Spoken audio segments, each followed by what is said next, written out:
Well, hi, Mel's my name. At Sim Australia, we are focused on communities where Christ is least known. And that idea of community, why is that important? Why is it significant? And why should we concentrate on it? Well, community is a central concept, isn't it, of the biblical story. When we read the Old Testament, there's the stories of the Israelite nation, of the tribes of Jacob, and of the different communities.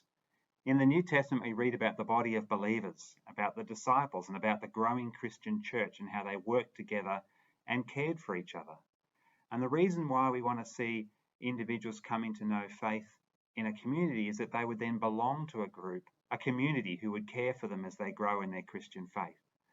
In Romans 12, we are reminded, aren't we, that we are all part of the body of Christ, that we each have a role to play in the way that God has equipped and skilled us. But there's also that mutual love and encouragement that nurtures each of the members of the body. We just don't want to see individuals come.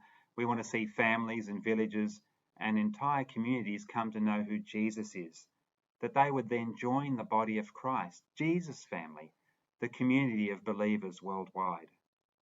And what we do is to have a part for each of us to play.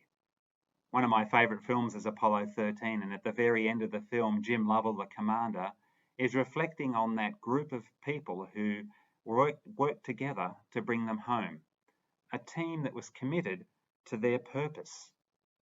And that's one of the things we have at Sim Australia. We are committed to God's purpose of making disciples of Christ in communities where he is least known.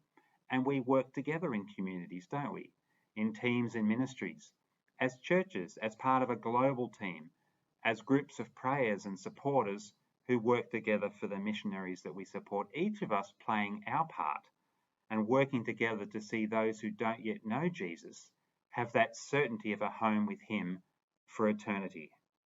I pray that each of you would be encouraged in the part that you play in our ministry at SIM, and I give thanks for the way God has equipped you.